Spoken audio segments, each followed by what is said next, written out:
100కు పైగా దీర్ఘకాలిక సమస్యలకు ఎటువంటి ఆపరేషన్ దుష్ప్రభావాలు లేకుండా హోమియోపతి చికిత్స. Welcome to iDream media. So kidney fail అయ్యేంత వరకు మనకి లక్షణాలు ఏమీ తెలియవు అని చెప్తూ ఉంటారు. సో కిడ్నీలు ఎందుకు ఫెయిల్ అవుతాయి, కిడ్నీలు ఆరోగ్యంగా ఉండాలంటే మనం ఎటువంటి జాగ్రత్తలు తీసుకోవాలి, ఎటువంటి ఆహార నియమాలు పాటించాలి, సో ఎవరిలో కిడ్నీ ఇష్యూస్ అనేవి వస్తాయి, సో న్యాచురల్ వేస్లో మనం కిడ్నీ ఇష్యూస్ని సరి చేసుకోవచ్చా, వివరాలు తెలుసుకుందాం. మనతో పాటు ప్రముఖ నెఫ్రాలజిస్ట్ డాక్టర్ నవీన్ కుమార్ గారు ఉన్నారు. డాక్టర్ గారు నమస్తే అండి. నమస్తే డాక్టర్ గారు, కిడ్నీ పనితీరు అంటే చాలామంది కిడ్నీలు ఫెయిల్ అయ్యాక మొత్తం అంతా పాడయ్యాక మాత్రమే కిడ్నీలు పనిచేయట్లేదని తెలుసుకుంటారు. కిడ్నీ పనితీరు బాగుంది, లేకపోతే కిడ్నీలో ఏదన్నా ఇన్ఫెక్షన్ వచ్చిందో, కిడ్నీలు సరిగా పనిచేయట్లేదో అనేది ముందుగానే తెలుసుకోవచ్చా? యూజువల్గా ఏంటి అంటే మనకి లక్షణాలు వస్తే కానీ యూజువల్గా మనం ఎప్పుడు పట్టించుకోమండి. అంటే కిడ్నీలనే కాదు, ఏ విషయంలో అయినా. కాకపోతే యూజువల్గా ఇప్పుడు హార్ట్ ప్రాబ్లం అట్లా తీసుకున్నారనుకోండి, ఛాతీలో నొప్పి అనేది మనకు స్పష్టంగా తెలుస్తుంది. సో నొప్పి వచ్చినప్పుడు పేషెంట్స్ డాక్టర్ని అప్రోచ్ అవుతారు. కానీ కిడ్నీ విషయానికి వచ్చేసరికి చాలా కొన్ని రకాల కిడ్నీ ప్రాబ్లమ్స్లోనే ఇట్లా లక్షణాలు అనేవి ముందుగా తెలుస్తాయి. అంటే ఇప్పుడు కిడ్నీలో రాళ్ళు ఉన్నాయి, లేదు కిడ్నీలో ఇన్ఫెక్షన్ వచ్చింది, ఇలాంటి వాటిల్లోనే మనకు లక్షణాలు అనేవి తెలుస్తాయి. బట్ మోస్ట్లీ అంటే చాలా కారణాల్లో ఏంటి అంటే లక్షణాలు తెలియదు. అంటే ఇప్పుడు మోస్ట్ కామన్ కిడ్నీ ప్రాబ్లంకి కారణాలు చూసుకుంటే డయాబెటీస్, హైపర్ టెన్షన్, ఇలాంటి వాటిలో ఏంటంటే మనకి లక్షణాలు తెలీదు. సో ఇలాంటి వాటిల్లో కిడ్నీ ప్రాబ్లం గుర్తించాలి ముందుగా అంటే స్క్రీనింగ్ అంటాం అనమాట. అంటే మనకు వ్యాధి లక్షణాలు రాకముందే ఎవరికైతే రిస్క్ ఫ్యాక్టర్స్ ఉన్నాయో, అంటే ఇప్పుడు నేను చెప్పినట్టు డయాబెటీస్ ఉంది, హైపర్ టెన్షన్ ఉంది, లేదంటే ఫ్యామిలీ హిస్టరీ ఉంది, లేదు కొంతమంది ఒబేస్, ఇలాంటి పేషెంట్స్లో ఏంటి అంటే మనకు ఆల్రెడీ వీళ్ళకి రిస్క్ ఫ్యాక్టర్ ఉంది. సో వీళ్ళకి ఫ్యూచర్లో కిడ్నీ ప్రాబ్లం వచ్చే ఛాన్స్ ఉంది అన్నప్పుడు వాళ్ళకి లక్షణాలు రాకముందు నుంచే స్క్రీనింగ్ చేస్తాం. ఆ స్క్రీనింగ్లో మనం కిడ్నీ ప్రాబ్లమ్ని ముందుగా కనుక్కోవచ్చు. దాని ద్వారా అది ప్రోగ్రెస్ అవ్వకుండా ఆపచ్చు. కిడ్నీలు డ్యామేజ్ అవ్వడానికి ప్రధాన కారణాలు అంటే ఏముంటాయి, ఫ్యామిలీ హిస్టరీ కాకుండా? ప్రధాన కారణాలు మనం వరల్డ్ వైడ్ చూసుకున్న, ఇండియాలో చూసుకున్న ప్రధానంగా డయాబెటీస్ అండి. సో ఒక్కసారి డయాబెటీస్ వచ్చింది అంటే ప్రతి 100లో 30 నుంచి 40 మందికి ఫ్యూచర్లో కిడ్నీ ప్రాబ్లం వచ్చే అవకాశం ఉంది. ఇది కాకుండా సెకండ్ మోస్ట్ కామన్ కాజ్ వచ్చేసి హైపర్ టెన్షన్. సో ఈ బ్లడ్ ప్రెషర్, డయాబెటీస్, ఈ రెండు మెయిన్ కారణాలు. ఇది కాకుండా కొన్ని రకాల ఫ్యామిలీ హిస్టరీ అన్నారు కదా, అంటే ఏడీపీకేడి, ఏఆర్పీకేడి అంటాం అనమాట. అంటే పాలిసిస్టిక్ కిడ్నీ డిసీజ్ అంటాం. సో ఈ పాలిసిస్టిక్ కిడ్నీ డిసీజ్ అనే హెరిడిటరీ డిసీజెస్, వంశపారంపర్యంగా వచ్చేవి. ఇవి కాకుండా గ్లామరులర్ డిసీజెస్ అంటాం. అంటే కొన్ని రకాల కిడ్నీలో ఫిల్ట్రేషన్ యూనిట్ గ్లామరులర్స్, దీనికి కొన్ని రకాల జబ్బులు వస్తాయి. అంటే ఐజిఏ నెఫ్రోపతి, లేదంటే మెంబ్రేనస్ నెఫ్రోపతి, ఇలాంటివి అనమాట. ఇలాంటి కారణాలు నెక్స్ట్ కామన్ కాజ్. ఇప్పుడు రీసెంట్గా చూసుకుంటే ఒకటి ఒబేసిటీ కూడా చాలా ఎక్కువగా కిడ్నీ ప్రాబ్లం రావడానికి కారణంగా కనిపిస్తుంది. ఇప్పుడు కిడ్నీలు బాగున్నాయా లేదా తెలుసుకోవాలంటే స్క్రీనింగ్ అన్నారు కదా, అవును. అంటే టెస్ట్లా లేకపోతే ఏమేమి ఉంటాయి దాంట్లో? బ్లడ్ టెస్ట్లు ఉంటాయా, ఇంకా ఏముంటాయి? ఈ స్క్రీనింగ్లో ప్రధానంగా మనం చూసేది ఏంటి అంటే blood test and urine test అండి. బ్లడ్ టెస్ట్లో ఒకటి సీరం క్రియాటినిన్ అంటాం. ఈ క్రియాటినిన్ ఏంటి అంటే మనకి రెండు కిడ్నీల కంబైన్డ్గా ఎంత ఫిల్టరేషన్ చేస్తున్నాయి అనేది ఒక ఎస్టిమేషన్ ఇస్తుంది. అంటే ఈ క్రియాటినిన్ వాల్యూని బట్టి మనం అదొక క్యాలిక్యులేటెడ్ వాల్యూ, జిఎఫ్ఆర్ క్యాలిక్యులేట్ చేస్తాం. సో ఆ జిఎఫ్ఆర్ ఏంటి అంటే రెండు కిడ్నీలు కలిసి ఎంత ఫిల్టర్ చేస్తున్నాయి అనే విషయాన్ని చెప్తాయి మనకి. ఇది కాకుండా కిడ్నీలో ఇది ఫంక్షనింగ్ కెపాసిటీ. ఇది కాకుండా కిడ్నీ లోపల స్ట్రక్చరల్ డ్యామేజ్ అంటాం. సో అలా స్ట్రక్చరల్ డ్యామేజ్ ఏమన్నా ఉందా లేదా చూడడానికి ఏంటంటే ప్రోటీన్ లాస్ ఏమన్నా అవుతుందా యూరిన్లో, అదొకటి చెక్ చేస్తాం. Urine albumin to creatinine ratio అంటాము, అదొకటి చెక్ చేస్తాము. ఇది కాకుండా కంప్లీట్ యూరిన్ ఎగ్జామినేషన్, అంటే యూరిన్లో రక్త కణాలు అలాంటివి ఏమన్నా లాస్ అవుతున్నాయా, ఇలాంటివి చెక్ చేయడానికి చూస్తాం. సో మెయిన్గా ఇప్పుడు నేను చెప్పినట్టు డయాబెటీస్ హైపర్ టెన్షన్ ఉన్న పేషెంట్స్లో చూసేవి రెండే, సీరం క్రియాటినిన్ ఒకటి, urine albumin to creatinine ratio. ఇది ఎవ్రీ 1 ఇయర్కి ఒకసారి, ఏడాదికి ఒకసారి చెక్ చేస్తే చాలు. Okay. Protein loss only diabetes వాళ్ళలోనేనా, ఇంకా మా జనరల్గా కూడా చూస్తామా?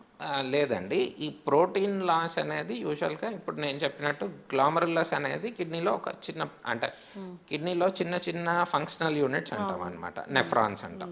సో నెఫ్రాన్లో గ్లామరులస్ అనేది ఒక పార్ట్. సో ఈ గ్లామరులస్ ఎప్పుడైతే ఎఫెక్ట్ అవుతుందో అది బేసికల్గా ఒక ఫిల్టర్ లాంటిది అనమాట. సో అదేం చేస్తుంది, మనకి అవసరం లేని వ్యర్థ పదార్థాలని ఫిల్టర్ చేసి అవసరం ఉన్న వాటిని బాడీలో అలాగే ఉండేలాగా చేస్తుంది. సో ఎప్పుడైతే ఈ ఫిల్టర్కి దాని పనితనం ఎఫెక్ట్ అయిందో అప్పుడు ఏంటి, అది లీకీగా తయారవుతుంది. సో ఆ లీకీగా తయారైనప్పుడు ఏంటి అంటే నార్మల్గా వెళ్ళాల్సిన చెత్తతో పాటు ఈ ప్రోటీన్స్ ఏవైతే ఉంటాయో అవి కూడా లీక్ అవ్వడం స్టార్ట్ అవుతాయి యూరిన్లో. సో అప్పుడు యూరిన్లో ప్రోటీన్ వస్తుంది. ఈ ప్రోటీన్ రావడం అనేది అంటే క్వాంటిటీని బట్టి యూజువల్గా కొన్ని రకాల కిడ్నీ డిసీజెస్ అని మనం క్లాసిఫై చేస్తాము. అంటే నెఫ్రాటిక్ రేంజ్ ప్రోటీనూరియా అంటాం. అంటే నెఫ్రాటిక్ సిండ్రోమ్ అని చిన్నపిల్లల్లో చాలామందిలో వినుంటారు మీరు. శరీరం అంతా వాపు వచ్చేసి, కళ్ళ చుట్టూ వాపులు వచ్చేసి, యూరిన్ నురగ రావడము, ఇలాంటివి. ఇవేంటంటే బేసికల్గా ప్రాబ్లం స్టార్ట్ అవ్వడమే ఆ గ్లామరులస్లో స్టార్ట్ అవుతుంది. గ్లామరులో నెఫ్రైటిస్ అంటాం. దీంట్లో చాలా రకాలు ఉంటాయి. అంటే ప్రోటీన్ లాస్ ఎంత ఉంది అనే దాన్ని బట్టి నెఫ్రాటిక్ సిండ్రోమ్, లేదు ప్రోటీన్తో పాటు రక్త కణాలు వెళ్తున్నాయి, కిడ్నీ పనితనం ఎఫెక్ట్ అవుతుంది అంటే నెఫ్రైటిక్ సిండ్రోమ్ అని, ఇలా రకరకాలు ఉంటాయి. కళ్ళు ఉబ్బున్నట్లుగా ఉంటే అంటే ప్రోటీన్ లాస్ ఎక్కువగా అవుతుంది అనుకోండి, ఆ ప్రోటీన్ అనేది ఏం చేస్తుంది అంటే యూజువల్గా మన బాడీలో రక్తంలో ఉండే నీటి శాతం ఉంటుంది కదా, అది రక్తంలో అలా మెయింటైన్ అయ్యేలాగా చేస్తుంది. ఎప్పుడైతే ప్రోటీన్ లీక్ అవ్వడం స్టార్ట్ అవుతుందో అప్పుడు ఆ నీటి శాతం కూడా అంటే రక్తనాళాల్లోంచి బయటకు రావడం స్టార్ట్ అవుతుంది. అప్పుడు కాలు వాపులు రావడము, కళ్ళ చుట్టూ వాపులు రావడం. అంటే చాలామంది చెప్తుంటారు కదా, పొద్దున్న లేచేసరికి కళ్ళ చుట్టూ వాపులు వచ్చేసాయి. ఇవన్నీ ఏంటంటే యూజువల్గా మన రక్తంలో ప్రోటీన్ లెవెల్ తగ్గిపోవడం వల్ల వచ్చే లక్షణాలు. అలాగే మూత్రం నురుగ వస్తుంది అంటారు. ఇది కూడా ఏంటంటే మూత్రంలో ప్రోటీన్ లాస్ అవుతుంది అని. సో ఇవన్నీ ఏంటి అంటే చాలామంది నోటీస్ చేయరు. సో ఇవన్నీ ఇనీషియల్ స్టేజెస్లో వచ్చే లక్షణాలు. సో ఇవన్నీ ప్రోటీన్ లాస్ అవ్వడం వల్ల, బ్లడ్లో ప్రోటీన్ లెవెల్ తగ్గిపోవడం వల్ల వచ్చే లక్షణాలు అనమాట. నురుగ వస్తుంది అంటే చాలా నురుగ వస్తుందా డాక్టర్ గారు? ఆ నురుగ డిఫరెంట్గా ఉంటుందా? అంటే యూజువల్గా ఏం చెప్తాము అంటే ఇప్పుడు అందరికీ రొటీన్గా కూడా నురుగ వస్తుంది. నురగ అనేది మనం సిగ్నిఫికెంట్ ఎప్పుడు తీసుకోవాలి అంటే యూజువల్గా ఒక 10-15 సెకండ్స్లో ఆ నురుగ అనేది యూజువల్గా బ్రేక్ డౌన్ అయిపోయి మళ్ళీ నార్మల్గా వచ్చేస్తుంది. ఎప్పుడైతే ఆ నురుగ ఎక్కువసేపు ఉంటుందో, అంటే ఒక 20-30 సెకండ్స్ కంటే ఎక్కువ టైము మీకు నురుగ కనిపిస్తుంది, దాట్ ఈస్ సిగ్నిఫికెంట్. ఓకే. ఇప్పుడు ఒక కిడ్నీ పని చేయకపోయినా ఇంకో కిడ్నీ వల్ల మనకి ఇబ్బందులు ఏం తెలియవా అసలు?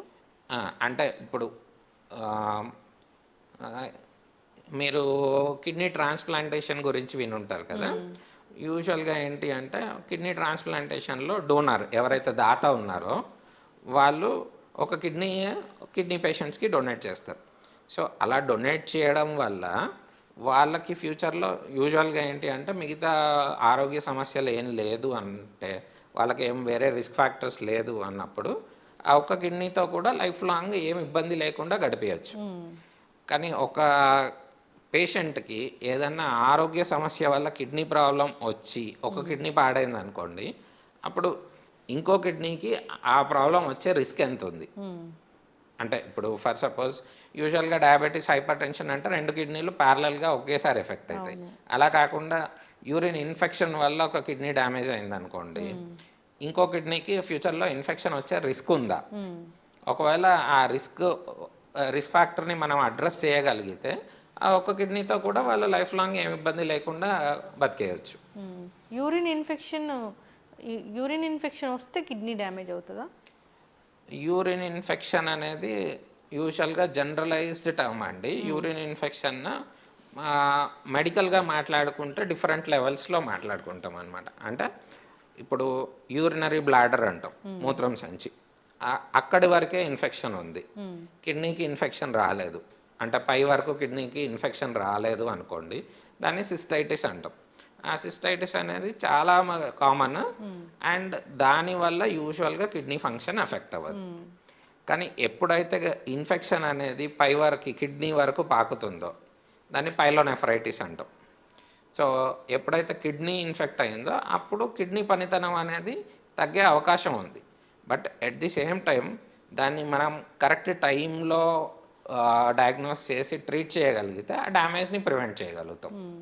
సో ఒకవేళ మనం కరెక్ట్ టైంలో డయాగ్నోస్ చేసి ట్రీట్ చేస్తే కిడ్నీ పనితనం అనేది మోర్ ఆర్ లెస్ నార్మల్గా మెయింటైన్ చేయొచ్చు. యూరిన్ ఇన్ఫెక్షన్ వచ్చిన ప్రతిసారి కిడ్నీ టెస్ట్ చేయించుకోవాల్సిందేనా? అంటే ఇప్పుడు యూజువల్గా ఏంటి అంటే ఫీమేల్ పేషెంట్స్లో అంటే ఒక 20 ఇయర్స్ టు పెరిమెనోపాజ్, ఒక 40-50 ఇయర్స్ వాళ్ళకి సిస్టైటిస్ అనేది చాలా కామన్ అండి. సో ఎప్పుడైతే అంటే మూత్రంలో మంట వస్తుంది, మూత్రం బాగా ఫ్రీక్వెంట్గా వస్తుంది, అర్జెన్సీ పెరిగింది అంటే బాత్రూమ్కి పరిగెత్తాల్సి వస్తుంది, లేదంటే లీక్ అవుతుంది, ఇట్లాంటి లక్షణాలు వస్తాయి. సో ఇలాంటి లక్షణాలు మాత్రమే ఉండి జ్వరం లేదు, చలి ఇట్లాంటివి ఏం లక్షణాలు లేవు, ఓన్లీ అంటే దీన్ని ఇప్పటివరకు నేను చెప్పినట్టు సిస్టైటిస్ అంటాం. సో ఈ సిస్టైటిస్ లక్షణాలే ఉంటే యూజువల్గా ఏం టెస్ట్ చేయం, జస్ట్ ఇదేంటిది ఒక 3 to 4 days మెడిసిన్స్ వాడాల్సి వస్తుంది, దాని తర్వాత దే కెన్ గో బ్యాక్. కానీ ఈ సిస్టైటిస్తో ఏంటంటే రికరెంట్గా రావచ్చు చాలామందికి.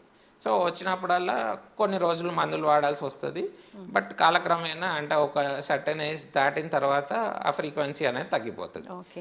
కానీ ఎప్పుడైతే ఒక అడల్ట్ మేల్ పేషెంట్కి యూరిన్ ఇన్ఫెక్షన్ వచ్చిందో, ఎందుకంటే మేల్స్లో యూరిన్ ఇన్ఫెక్షన్ అనేది చాలా అరుదుగా వస్తుంది అండ్ యూజువల్గా ఏదో ఒక ప్రాబ్లం ఉంటే తప్పించి యూరిన్ ఇన్ఫెక్షన్ రాదు. అండ్ అలాగే చిన్నపిల్లల్లో weather male or female kidney urine infection వచ్చింది అంటే వాళ్ళకి డెఫినెట్గా కిడ్నీకి సంబంధించిన పరీక్షలు చేస్తాము. ఇంకా అంటే ఇన్ఫెక్షన్ రావడానికి వేరే రిస్క్ ఫ్యాక్టర్స్ ఏమన్నా ఉన్నాయా, అంటే యూరినరీ బ్లాడర్ ఫంక్షనింగ్ బాగుందా, యూరిన్ బయటకు వెళ్ళే పాత్ క్లియర్గా ఉందా, ఎక్కడైనా ఏదైనా అబ్స్ట్రక్షన్స్ ఉన్నాయా, ఇలాంటివన్నీ టెస్ట్ చేసి చూస్తాం. అంటే ఒకసారి వచ్చినా టెస్ట్ చేస్తాం, ఒకసారి వచ్చినా టెస్ట్ చేస్తాం. అంటే అది పేషెంట్ ప్రొఫైల్ని బట్టి మారిపోతుంది. ఒక అడల్ట్ ఫీమేల్ పేషెంట్ వాళ్ళకి ఇదేంటి కామన్ కాబట్టి మళ్ళీ వాళ్ళకి ఫ్యూచర్ అంటే కిడ్నీ ఇన్ఫెక్షన్ వరకు ప్రోగ్రెస్ అయ్యే రిస్క్ తక్కువ కాబట్టి వాళ్ళకి టెస్ట్ చేయం. అదే ఒక మేల్ పేషెంట్ లేదు చిన్నపిల్లల్లో వస్తుంది అంటే మాత్రం డెఫినెట్గా టెస్ట్ చేస్తాం. మేల్ చిన్నపిల్లల్లో వస్తే కూడా చేస్తాం. అసలు రాకూడదు వాళ్ళకి ఇన్ఫెక్షన్, రాకూడదు. కామనే అంటారు డాక్టర్ గారు, ఒక్కొక్కసారి యూరిన్ ఇన్ఫెక్షన్ కామనే సర్వసాధారణంగా చూస్తూ ఉంటాము అని అంటారు. అది అంటే సర్వసాధారణంగా ఫీమేల్స్లో, యంగ్ ఫీమేల్స్లో చూస్తాం, అందరికీ కామన్ కాదు. ఎస్. సో యూరిన్ ఇన్ఫెక్షన్ వచ్చింది అంటే టెస్టులు కంపల్సరీ డాక్టర్ చెప్పినట్లు చేయించుకోవాల్సిందే. చాలా మంది కూడా యూరిన్ ఇన్ఫెక్షన్ తగ్గిపోయింది అని లైట్ తీసుకుంటూ ఉంటారు. అంటే యూరిన్ ఇన్ఫెక్షన్ ఏంటి అంటే దానికి మన శరీరంలో చాలా ఏమంటారు డిఫెన్స్ మెకానిజమ్స్ ఉంటాయి అన్నమాట. అంటే యూరిన్ యూజువల్గా మనం పాస్ చేసే యూరిన్ యాసిడ్ క్వాంటిటీ ఎక్కువ ఉంటుంది. దానికి తోడు యూరిన్ ఫ్లో కంటిన్యూస్గా అంటే ఫ్రీగా ఉందనుకోండి, ఇన్ఫెక్షన్ అనేది యూజువల్గా మనకు ఏమంటారు యురెత్రా అంటాం కదా, ఆ యురెత్రా నుంచి పైకి అసెండింగ్ ఇన్ఫెక్షన్స్ అనమాట.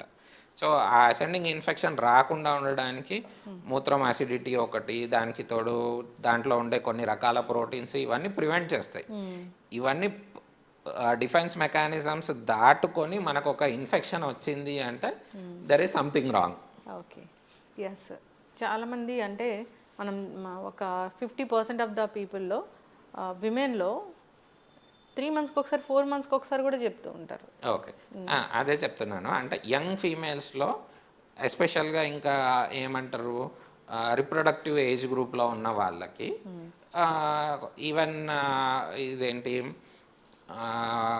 కొన్ని రకాల ఏమంటాము బర్త్ కంట్రోల్ మెషర్స్ ఇలాంటివి యూస్ చేసినప్పుడు కూడా కొంచెం యూరినరీ ఇన్ఫెక్షన్స్ రిస్క్ ఎక్కువ ఉంటుంది. ఓకే. సో వీళ్ళకి అప్రాక్సిమేట్గా ఏంటి అంటే ఇయర్లీ 2 to 3 టైమ్స్ అనేది నార్మల్.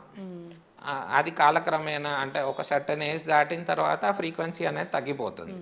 సో ఇట్లాంటి వాళ్ళకి యూజువల్గా టెస్ట్ చేయం. కానీ ఎప్పుడైతే నేను చెప్పినట్టు ఇన్ఫెక్షన్ కిడ్నీ వరకు వచ్చిందో, అంటే యూరినరీ బ్లాడర్ దాటి పైకి అసెండ్ అయింది అనుకోండి, అంటే కిడ్నీ ఇన్ఫెక్షన్ వచ్చి అంటే వాళ్ళకు హై గ్రేడ్ ఫీవర్స్ వస్తున్నాయి, వామిటింగ్ సెన్సేషన్, కడుపు ఉబ్బిపోవడము ఇలాంటి లక్షణాలు వస్తున్నాయో, లేదు అంటే కొంతమందికి ఏంటంటే కిడ్నీలో రాళ్ళు ఉండడం వల్ల ఇన్ఫెక్షన్స్ వస్తాయి. ఇలాంటి వాళ్ళకు డెఫినెట్గా ఇదేంటి రిస్క్ ఫ్యాక్టర్స్ ఉన్నాయి, లేకపోతే వేరే లక్షణాలు డేంజర్ సైన్స్ అంటాము, ఇలాంటివి ఉన్న వాళ్ళకి టెస్ట్ చేస్తాం.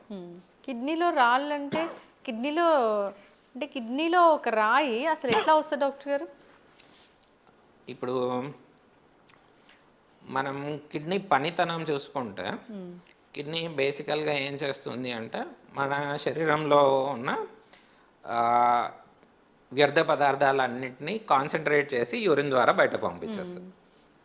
సో ఎప్పుడైతే ఆ కాన్సన్ట్రేషన్ అనేది ఎక్కువ అవుతుందో అదేంటి ప్రెసిపిటేట్ అయిపోతుంది. సో అది రాయిగా మారిపోతుంది. అంటే యూజువల్గా ఇప్పుడు కిడ్నీ స్టోన్స్లో చాలా రకాలు ఉన్నా కానీ మెయిన్గా ఏంటి కాల్షియం ఆక్సలేట్, కాల్షియం ఫాస్ఫేట్ ఇలా అంటాం అనమాట. సో ఎప్పుడైతే యూరిన్లో కాల్షియం లెవెల్స్ పెరిగిపోతున్నాయి, లేకపోతే ఫాస్ఫేట్ లెవెల్స్, ఆక్సలేట్ లెవెల్స్ ఇట్లాంటివి పెరిగిపోతున్నాయో అంటే అంటే దీనికి లెవెల్స్ పెరిగిపోవడం అనేది ఒకటి, కాల్షియం ఎక్కువ ఎక్స్క్రీట్ అవుతుంది, ఆక్సలేట్ ఎక్కువ అవుతుంది, ఫాస్ఫేట్ ఇలా కాకుండా ఇంకోటి వాటర్ తక్కువ తాగుతున్నాం. సో ఏమవుతుంది అంటే చిక్కగా అయిపోతుంది. కాన్సన్ట్రేషన్ ఎక్కువ అయిపోయినప్పుడు అది ప్రెసిపిటేట్ అయ్యే ఛాన్స్ ఎక్కువ. సో ఆ ప్రెసిపిటేట్ అయ్యి అది సాలిడిఫై అయిపోతుంది, అది రాయిగా మారిపోతుంది. సో ఇదేంటి దీంట్లో చాలా రకాలు ఉంటాయి. అంటే ఇప్పుడు నేను చెప్పినట్టు calcium oxalate, phosphate, triple phosphate stones అని, కొంతమందికి కొన్ని రకాల హెరిడిటరీ డిసీజెస్ వల్ల కూడా స్టోన్స్ వస్తాయి. కాకపోతే యూజువల్గా మనం చూసేది calcium oxalate, triple phosphate stones common అనమాట. సో వీటికి మెయిన్గా మన ఆహార అలవాట్లు, వాటర్ ఇంటేక్, కొంతమందికి కొన్ని రకాల జన్యుపరమైన రిస్క్ ఫ్యాక్టర్స్ తప్పించి దీన్ని ఒక రకంగా లైఫ్ స్టైల్ డిసీజ్ అనే చెప్పుకోవాలి. చక్కగా చెప్పారు డాక్టర్ గారు. కిడ్నీలో స్టోన్ ఏర్పడుతుంటేనే లక్షణాలు కనిపిస్తాయా? కిడ్నీలో యూజువల్గా స్టోన్ తయారయ్యేప్పుడు మనకేం లక్షణాలు తెలీదు. ఈ స్టోన్స్ అనేవి యూజువల్గా దాని లక్షణం ఏంటి అంటే నొప్పి కాజ్ చేస్తుంది. సో ఆ నొప్పి ఎప్పుడు వస్తుంది అంటే స్టోన్ కిడ్నీ నుంచి మూత్రం పైప్ ఉంటుంది, యురేటర్ అంటాం. సో ఆ యురేటర్ ద్వారా మూత్రం కిందకు వచ్చి యూరినరీ బ్లాడర్కి వస్తుంది. సో ఈ స్టోన్ ఎప్పుడైతే కిడ్నీలోంచి కదిలి యురేటర్లోకి వస్తుందో ఆ యురేటర్ అనేది చిన్న పైప్ లాంటిది. సో ఆ స్టోన్ వచ్చి దాన్ని ఇరిటేట్ చేస్తుంది అనమాట. సో అప్పుడు నొప్పి వస్తుంది. లేదు కొంతమందికి ఏంటి ఆ స్టోన్ కిందకి జారిన తర్వాత ఆ యురేటర్లో ఇంకా ఓవర్ టైం దాని సైజ్ పెరుగుతూ ఉంటుంది. అంటే ఇంకా మనం ఇదేంటి కంటిన్యూస్గా సేమ్ లైఫ్ స్టైల్ మెయింటైన్ చేస్తున్నాము అంటే ఓవర్ టైం దాని మీద ఇంకొంచెం కాల్షియం, ఇంకొంచెం ఆక్సలేట్ డిపాజిట్ అవ్వడం వల్ల ఆ స్టోన్ పెరుగుతూ వస్తుంది. అట్లాంటప్పుడు యూజువల్గా నొప్పి తెలియకపోవచ్చు. నొప్పి అనేది యూజువల్గా ఎప్పుడు ఎక్కువగా ఉంటుందంటే చిన్న స్టోన్స్, అది కూడా యూరేటర్లో అంటే కిడ్నీ నుంచి యూరినరీ బ్లాడర్కి కనెక్షన్ ఉంటుంది. ఆ యురేటర్లో ఎప్పుడైతే స్టోన్ ఆగుతుందో అప్పుడు నొప్పి ఎక్కువగా ఉంటుంది.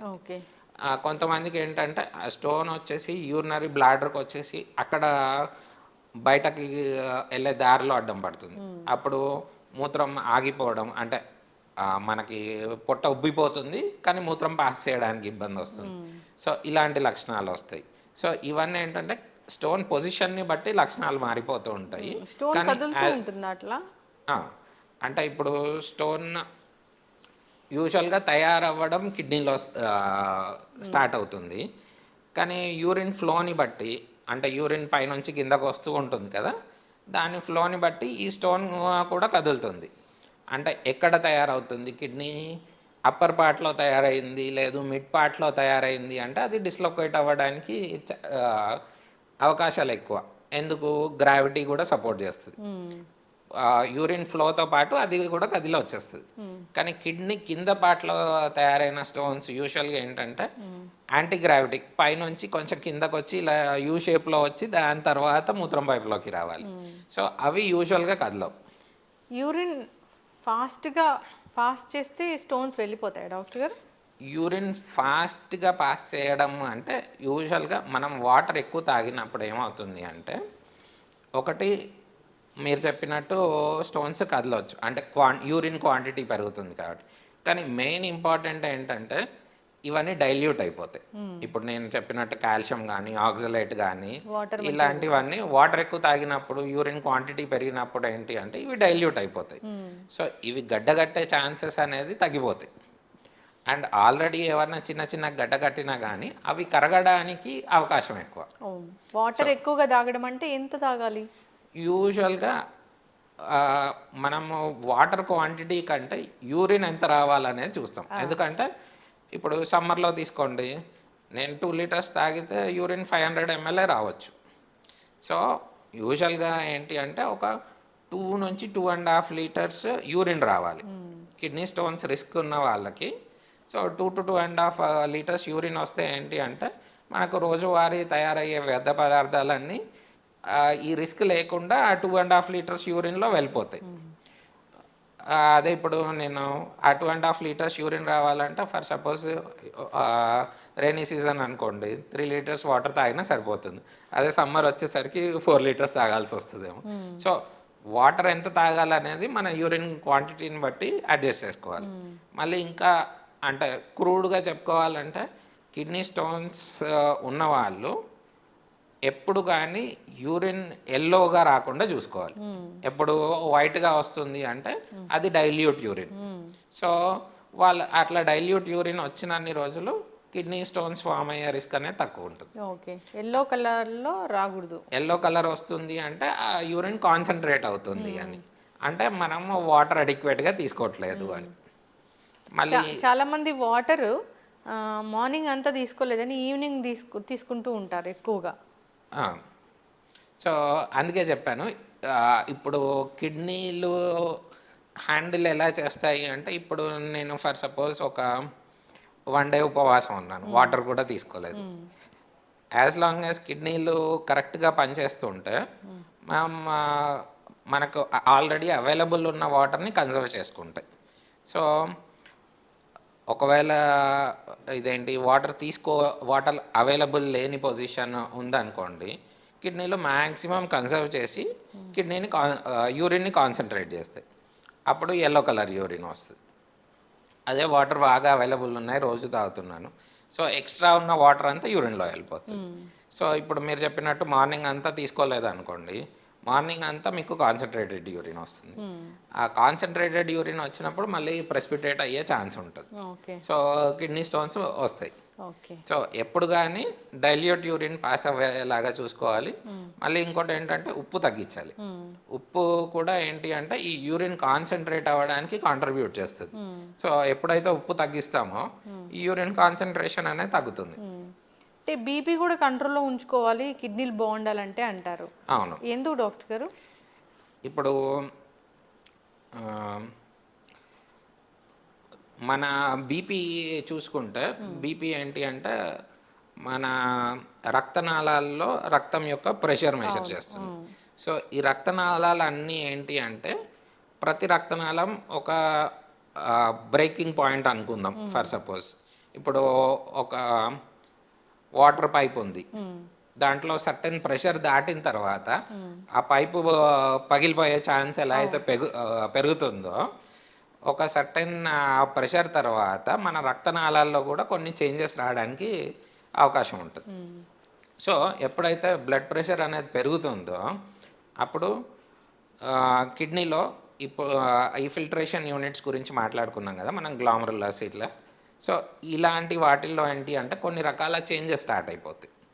ఈ చేంజెస్ స్టార్ట్ అయిపోయి ఇనీషియల్గా అవి ఏంటి అంటే ఈ ప్రెషర్ని టాలరేట్ చేయడానికి ఆ చేంజెస్ స్టార్ట్ అయిపోతాయి. కానీ ఈ చేంజెస్ వల్ల ఏమవుతుంది అంటే ఓవర్ టైం కిడ్నీ పనితనం అనేది తగ్గిపోతుంది. మళ్ళీ ఈ బ్లడ్ ప్రెషర్ వల్ల ఓన్లీ కిడ్నీలోనే కాదు, యూజువల్గా హార్ట్ మీద, ఈవెన్ అంటే మోస్ట్ కామన్గా బీపీ పెరగడం వల్ల వచ్చే సిగ్నిఫికెంట్ కాంప్లికేషన్ ఏంటి అంటే బ్రెయిన్లో బ్లీడ్స్. సో బీపీ కంట్రోల్ చేసుకోవడం అనేది not just for kidney, heart, brain ఏది తీసుకున్నా కానీ మనం బీపీ ఎంత కంట్రోల్లో ఉంచుకుంటే అంత మంచిది. ఓకే.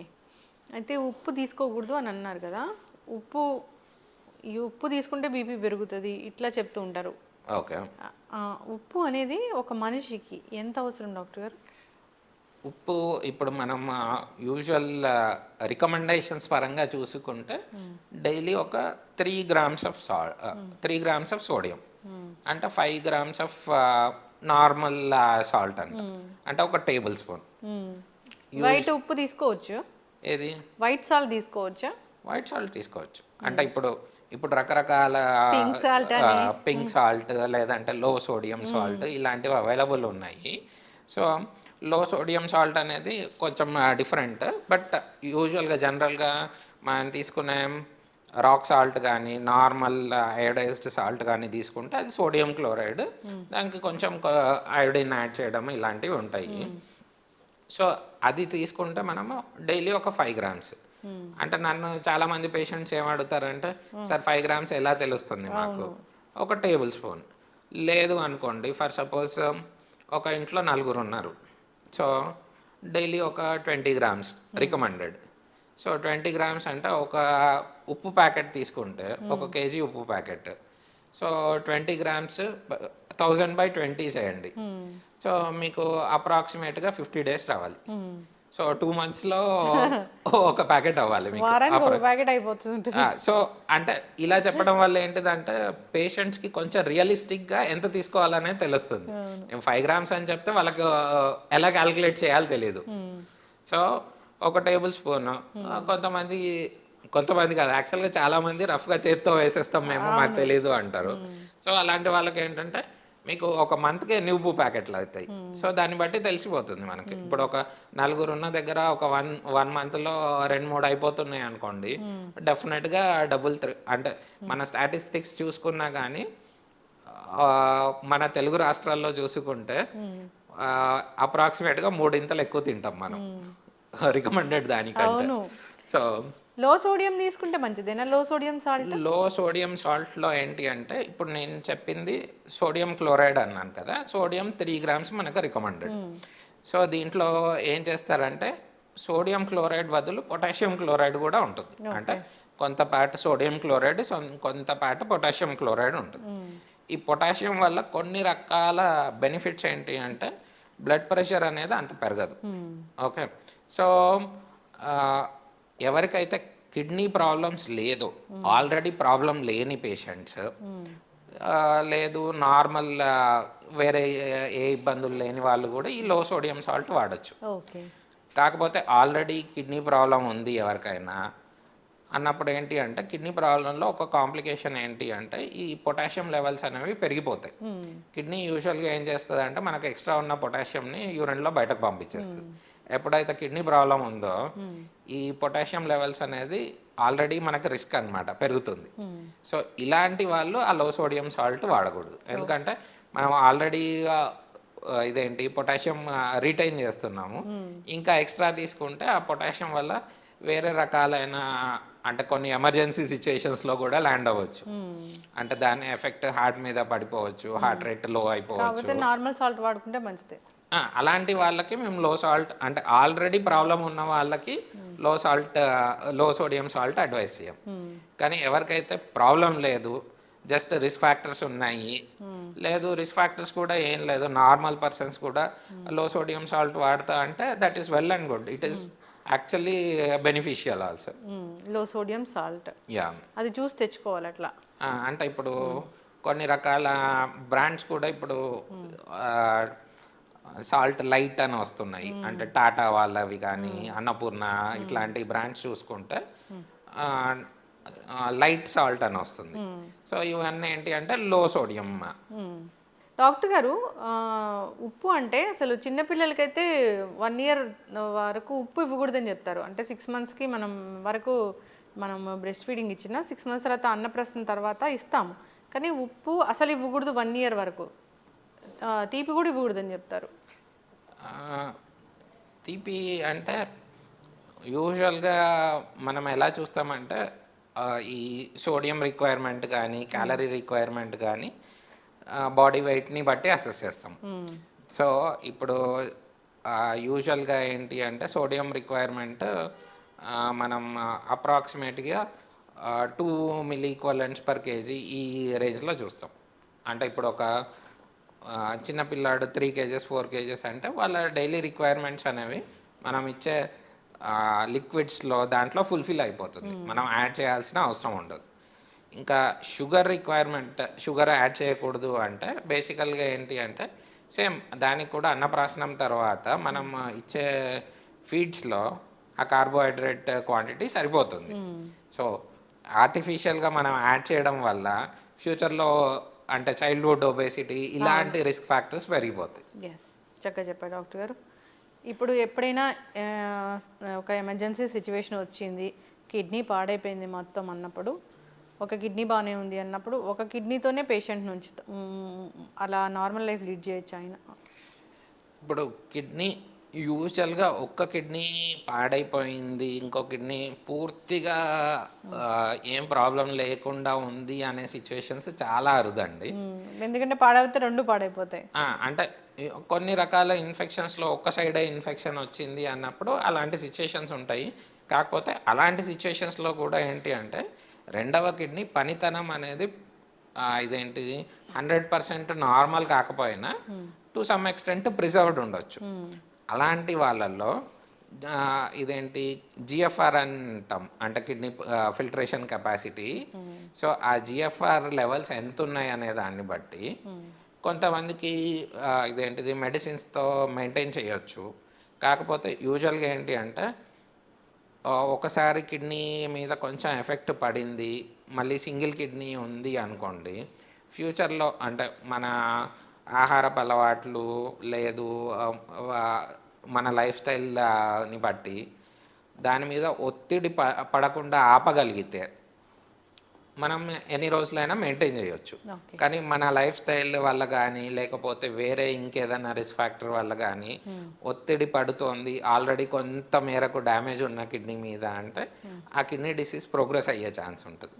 సో ఒక కిడ్నీ పాడైంది అన్నప్పుడు డెఫినెట్గా వాళ్ళకి ఏంటి అంటే ఇంకా ఇంటెన్సివ్గా ఫాలోఅప్లో పెడతాము. అంటే ఎవ్రీ 6 monthsకి 3 monthsకి ఒకసారి ఫాలోఅప్లో పెట్టి వాళ్ళ ప్రోగ్రెషన్ని బట్టి యూజువల్గా ఇదేంటిది అన్ని రిస్క్ ఫ్యాక్టర్స్ కంట్రోల్ చేసాము అంటే మనం కిడ్నీ పనితనం ఫర్దర్గా డ్యామేజ్ కాకుండా ఆపొచ్చు. చక్కటి ఇన్ఫర్మేషన్ డాక్టర్ గారు, చాలా చక్కగా చెప్పారు. కిడ్నీ ఇష్యూస్ ఎలాంటివి వస్తాయి, ఎట్లా జాగ్రత్తలు తీసుకోవాలి, ఎప్పుడు డాక్టర్ దగ్గరికి వెళ్ళాలి అనే దాని గురించి, కిడ్నీ గురించి మాట్లాడాలంటే చాలా టాపిక్సే ఉన్నాయి. సిరీస్ కంటిన్యూ చేద్దాం, అందరూ ఫాలో అవ్వాలని కోరుకున్నాం. ధన్యవాదాలు డాక్టర్ గారు. ధన్యవాదాలు. And don't forget to subscribe to iDream. And for more videos, please subscribe to iDream. Please subscribe to iDream. Please subscribe iDream. And please subscribe to iDream. For more videos, subscribe to iDream. please like, share and subscribe to the channel. Congratulations, iDream. Subscribe to iDream. Subscribe to iDream. So subscribe to iDream Media. iDream ki iDream team andarki huge congratulations. Please subscribe iDream Media. Please subscribe to iDream. Subscribe iDream. Please subscribe to iDream. iDream అంటే నా కళల channel subscribe చేసుకున్న నోరు తిరుగుతలేదు, మీరైతే గంట గుర్తు కొట్టండి. For more such videos, please subscribe to iDream. Subscribe to iDream. Please subscribe to iDream. Please subscribe iDream Media. Please do subscribe to iDream. Please subscribe to iDream Media. For best entertainment and information, please subscribe iDream.